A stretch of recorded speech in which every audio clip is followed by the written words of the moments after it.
সুপ্রভাত বন্ধুরা, আমার নতুন একটি ভিডিওতে তোমাদের জানাই অনেক অনেক অনেক স্বাগত। তোমরা সবাই কেমন আছো? আশা করছি সবাই ভালো আছো, আমিও বেশ ভালো আছি। তো ব্যাকগ্রাউন্ড দেখে বুঝতেই পারছো আমি এসেছি বাপের বাড়ি। তো সেরকম কোনো ভিডিও শ্যুট করা হয়নি, আর যেহেতু অত কন্টিনিউ করা হয় না সেই হিসেবে আর করা হয়নি। তো এসেছি দুদিন হয়ে গেল। আজ সকাল স্নান কমপ্লিট করেছি। তার একটা কারণ আছে, হচ্ছে আমার বাপের বাড়ি এখানে হচ্ছে আনন্দ ওষুধ, মানে এখন এরা মায়েরা কেউ ঠাকুর পুজো দিতে পারবে না। বললাম মায়েরা এখন কেউ ঠাকুর পুজো দিতে পারবে না, সেই কারণে আরও মানে আমি আসার আগেও ঠাকুর উপোস গেছে, মানে আনন্দ ওষুধ 21 দিন মায়েরা ঠাকুর ছুঁতে পারবে না। 21 দিন ঠাকুরটা উপোস যাবে, সেই হিসেবে যে কদিন এসেছি সেই কদিনই আমি স্নান কমপ্লিট করে সকাল সকাল আগে ঠাকুরের পুজোটা দিয়ে নিই দুই বাড়ি, মানে আমাদের বাড়ি আর বড়মাদের বাড়ি। সেই কারণে উঠেছি 8টা নাগাদ, এখন এই 8:30 মতো বাজে। স্নানটা কমপ্লিট করলাম, চুল টুল আঁচড়ে নিলাম। এবার এখন দুই বাড়িই পুজো দেবো, মানে আমাদের বাড়িও দেবো, বড়মাদের বাড়িও দেবো। যেহেতু মায়েরা কেউ মানে এখন ছোবে না, সেই হিসেবে কোনো কিছু ঠাকুরের কোনো কিছু ধরবে না, সেই জন্য কেউ আর ফুল তোলেনি। আর বাড়ির ভিতর কি অত ফুল গাছও নেই, বড়মাদের ওখানে 2-4টে ফুল আছে, সেই কটাই তুলে নিয়ে এখন পুজো দেবো। আর বাড়ির বাইরে তো ফুল তুলতে যাবো না। আর মায়েরা বললাম মারা কেউই এখন ঠাকুরের জিনিস ধরবে না, সেই হিসেবে আর ফুল নেই। এখন 21 দিন, আজকে বোধহয় সম্ভবত 5 দিন না 6 দিন হলো। এবার 21 দিন তো আমি থাকবো না, যে কয়দিন থাকবো একটু ঠাকুরের পুজোটা দিন, হলে সবাই খাচ্ছে ঠাকুর উপোস যায়, কেমন একটা লাগে না? সেই হিসেবে আমি তো ধরতে পারবো, সেই জন্য আমি এখন পুজো দিচ্ছি। এই হচ্ছে ব্যাপার। স্নানটা কমপ্লিট করে নিয়েছি। প্রচণ্ড পরিমাণে গরম, আর আজ সকাল থেকে এত পরিমাণ রোদ, মানে বলার কথা না। তো চলো, ঝটপট করে পুজো দিয়ে নিই। পুজো না দিয়ে সেরকম কিছু খাই না, মানে এমনি জল বিস্কিট এই সমস্ত খাই, মুড়ি টুড়ি আর খাই না। আর মায়ের অনেকক্ষণ আগেই ঘুগনি বানানো হয়ে গেছে আজকে মুড়ি খাবারের। তো মা বললো কি মুড়ি খেয়ে না তারপর পুজো করবি, সেটা ঠিক ভালো লাগে না। মানে বাপের বাড়ি এলে হয়তো সেটা হয়, কিন্তু শ্বশুরবাড়িতে যেহেতু ওটা করে অভ্যাস আছে, মানে কিছু না খেয়ে ঠাকুরের পুজো দেওয়া, সেই হিসেবে আর হয় না। তো এখন পুজোটা আগে দিয়ে নেবো, দুবারই দিতে একটু সময় লাগে। পুজোটা দিয়ে নেবো, তারপর মুড়ি খাবো। তো চলো, বাপের বাড়ি এসেছি, সকাল থেকে যখন ভিডিও শুরু করেছি, সারাদিন কী করি না করি অবশ্যই তোমাদের সাথে শেয়ার করবো। তোমরা ভিডিওটা স্কিপ না করে দেখতে থাকো, আশা করছি ভালো লাগবে। চলে এসেছি বড়মাদের এখানে। তো বড়মাদের গাছে পঞ্চজবা ফুল ফুটেছিল, আর দেখে বুঝতেই পারছো আকাশটা দেখতে সুন্দরও লাগছে, তার সাথে রোদও প্রচুর পরিমাণে। এই যে তুলে নিলাম পঞ্চজবা ফুলগুলো।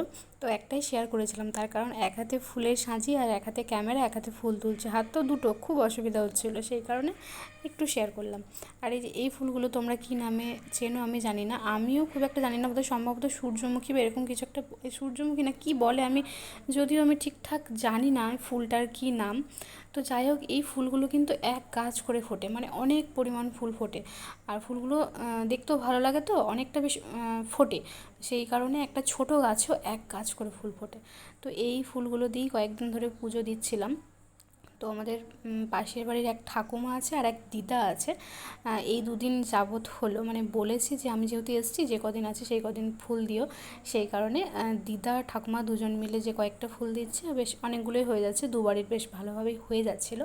আর না হলে আর তার আগের দুদিন ওই যে পঞ্চজবা আর এই সাদা ফুলগুলো দিয়েই পুজো দিচ্ছিলাম।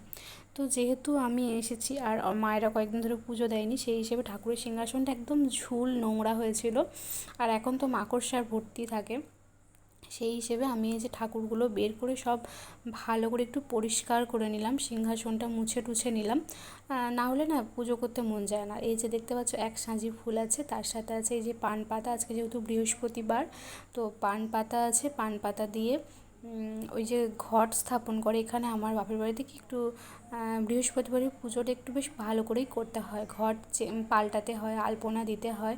তো ওদিকে আমি ঘট পাল্টে নিয়েছি, আর তার সাথে প্রদীপ জেলে নিয়েছি, আর আজকে একটু অন্যরকম মিষ্টি আনিয়েছিলাম, মানে খাজা আনিয়েছিলাম। আমাদের এখানকার না খাজাটা খুব জনপ্রিয় একটা মিষ্টি বলতে পারো, সবাই খুব পছন্দ করে। তো আমরা তো কম বেশি সবাই খাই, আর আমিও আজকে একটু আনিয়েছি, আমার একটু ইচ্ছা হলো যে একটু ঠাকুরকে দিই খাজা। তো বছরের স্বাদ, আমরা যেহেতু খাই, ঠাকুর একটু খাক, এই হচ্ছে ব্যাপার। তো আমার পুজো দেওয়া কমপ্লিট হয়ে গেছে, নতুন ঘট বসিয়েছি, ঘটের মধ্যে পান পাতা সমস্ত কিছু দিয়ে সুন্দর করে সিংহাসন সাজিয়ে পুজো করে নিয়েছি। এই যে দেখে বুঝতেই পারছো।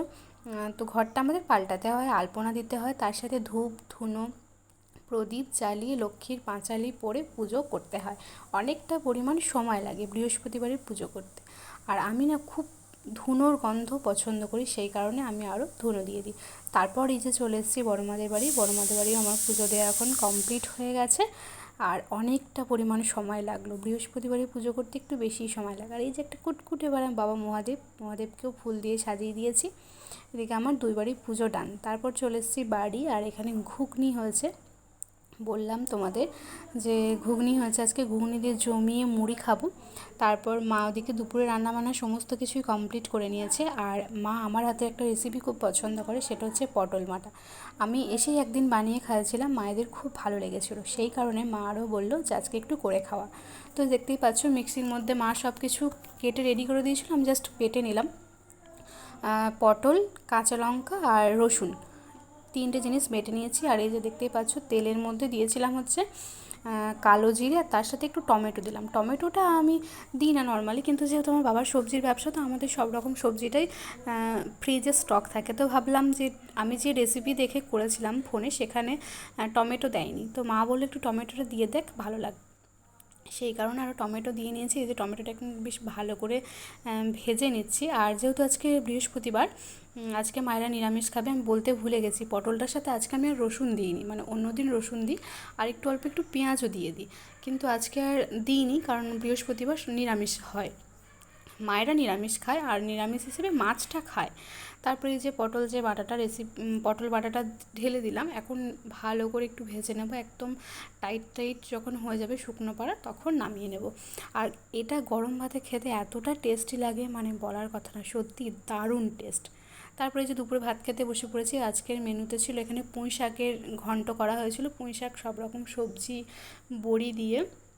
আর এখানে যে শাক ভাজা, এটা আমার বড় মাদের, আমি একটু শাক খেতে ভালোবাসি, তাই বড় মা অনেক শাক ভাজা করেছিল, আমাকে দিয়েছে। আর এখানে আছে ঘি করলা ভাজা, কারা কী নামে চেনো জানি না। আর এখানে আছে ছাতু ভাজা, যেটা আমার ভীষণ পছন্দের একটা খাবার। আর এখানে আছে হচ্ছে ডাল। আজকে বললাম নিরামিষ, আমি আর আমার ভাই খাই, কিন্তু আমার বাবা মা নিরামিষ খায়। আর এই যে শেষ পাতে ছিল পটল দিয়ে আলু দিয়ে মাছ দিয়ে ঝোল। দারুণ রান্না হয়েছিল আজকে, মানে খুব সুন্দর ভাত খেয়েছি। আর মায়ের রান্না করেছে, অনেক দিন পর মায়ের হাতে রান্না, নিজে রান্না করে 12 মাস খাই, তো মায়ের রান্না খেয়ে আজকে বেশ ভালোই লাগলো। তারপর আর কোনো ভিডিও শ্যুট করা হয়নি। এটা হচ্ছে পরের দিনের ভিডিও। তো হবে চিকেন, তার জন্য এই যে মিক্সির জারের মধ্যে আদা রসুন এই সমস্ত যেগুলো মশলা লাগে নিয়ে নিয়েছি। এখন একটু ব্লেন্ড করে নেব। মা সব কিছু রেডি করে দিয়েছিল, আমি জাস্ট ব্লেন্ড করে নিলাম। তার কারণ কি, শিললেতে বাটতে এখন আর ভালো লাগে না। আর এই যে মিক্সিটা এক জায়গায় সেট করে নিলে কি হয়, 12 মাস ইউজ করা যায়। কিন্তু যদি মনে হয় যে প্যাকেট থেকে বের করব, তাহলে আর ভালো লাগে না। তো এখন এই যে আমি এখন মশলাটা বেটে নেব। আর ওদিকে মাংস সব কিছু মা রেডি করে দিয়েছে।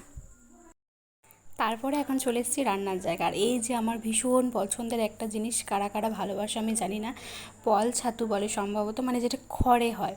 তো এটা বহু বছর আগে খেয়েছি, এখন আর পাওয়াই যায় না। তো আমাদের ওই বাড়িতে না খড় ছিল, আগে আমাদের গরু ছিল, এখন আমাদের গরু আর নেই, সেই হিসেবে সেই খড়গুলো পচে গেছে, মানে খড়ের মধ্যেই ছাতুগুলো হয়। তো এদিকে মা পেঁয়াজ আর লঙ্কা কেটে দিয়েছে। আর এই ছাতুগুলো আমি ভীষণ ভালোবাসি, আমি ভালো করে ধুয়ে নিয়েছি। আর আজকে রান্নার দায়িত্বটা আমিই নিয়েছি, কারণ মা তো প্রত্যেক দিনই রান্না করে, তো সেই হিসেবে। আর এই যে দেখতেই পাচ্ছ, এখন আমি পেঁয়াজ আর লঙ্কা বেশ ভালো করে ভেজে নিচ্ছি। তারপরে এই যে ছাতুগুলো জল দিয়ে ভালো করে ধুয়ে ভিজিয়ে রেখেছিলাম, তো ছাতুগুলো ভেজে নেব। কারা কারা এই ছাতু খেতে ভালোবাসো অবশ্যই কমেন্ট করে জানিও, আমি তো ভীষণ ভালোবাসি। আর অনেক দিন পর খেতে পেয়ে আমার তো খুব আনন্দই হয়েছে। আর যখন আমি শ্বশুরবাড়িতে ছিলাম, মা যখন ফোনে বলতো ছাতু হয়েছে, আমার তো মনে হতো কবে যাবো আর কবে গিয়ে একটু ছাতু খাবো। তো এখন যাই হোক, ছাতুটা একটু বেশি পরিমাণে হচ্ছে, খেয়েও ভালো লাগছে। আর আমার মা খায় না, আমি, আমার বাবা আর আমার ভাই 3জন মিলে খাই। আর ভালোও লাগে বেশ খেতে, গরম ভাতে খেতে সুন্দর লাগে। তো এখন এই যে ভালো করে ভেজে নেব, তারপর এটাকে নামিয়ে নেব, তাহলেই ছাতুটা হয়ে যাবে। তারপর এই যে রাত্রে চিকেন হবে বললাম, চিকেনটা মা ধুয়ে রেডি, না এখনও ধোয়া হয়নি, মা ধুয়ে দেয়নি, বললো ধুয়ে দেবে। তো চিকেনটাকে ধুয়ে দিলে, ওদিকে আমি তো মশলা বেটে রেখেছি, আর পেঁয়াজ সমস্ত কিছু কাটাও আছে। তো এখন এই যে চিকেনটাকে ভালো করে বেশ ধুয়ে নেওয়া হবে, তারপর চিকেনটা রান্না করব। ফাইনালি আমার ছাতু ভাজা ডান। অলরেডি আমি ছাতু ভাজা নামিয়ে একটু খেয়েও নিয়েছি, এতটাই ভালো লাগে কি আর বলবো। কিছুটা পরিমাণ আমি খেয়েও ফেলেছি, মানে শুধুই খেয়ে ফেলেছি। তারপরে এই যে এখন কড়াইয়ের মধ্যে পেঁয়াজ আর টমেটো বেশ ভালো করে ভেজে নিচ্ছি তেল দিয়ে। ওই যে বললাম চিকেন হবে, সেই কারণে আর এখন ভিডিও এডিট করতে গিয়ে ছাতু ভাজা দেখেও মনে হচ্ছে একটু পেলে ভালো হতো, তো অসুবিধা নেই। এখন যখন ভিডিও এডিট করছি আজকে রাত্রেও ছাতু ভাজা হয়েছে, মানে আজকে রাত্রেও ছাতু দিয়ে ভাত খাবো। তো এই হচ্ছে ব্যাপার। তো এখন পেঁয়াজ আর টমেটো ভালো করে কষিয়ে নেওয়ার পর মশলা কষিয়ে নিয়েছি, তারপরে যখন চিকেনটাকে দিয়ে দিলাম।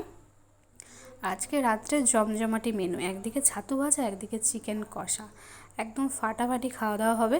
তো এই হচ্ছে ব্যাপার, এইটুকুই আমি ভিডিও শ্যুট করেছিলাম, তারপর আর সেরকম কিছু শ্যুট করা হয়নি, কারণ রাত্রে রান্নাবান্না তো হয়ে গেছে, খাওয়া দাওয়া কমপ্লিট হয়ে গেছে, আর কিছু শ্যুট করা হয়নি। আর সেরকম কিছু শেয়ার করার মতো নেই তোমাদের সাথে, তো আর কি শেয়ার করব। আজকের ভিডিওটা আমি এখানেই এন্ড করছি, আবার নেক্সট একটা ভিডিও নিয়ে খুব তাড়াতাড়ি তোমাদের সামনে আসছি। ততক্ষণ তোমরা সুস্থ থেকে ভালো থেকো। তো চলো আজকের মতো টাটা।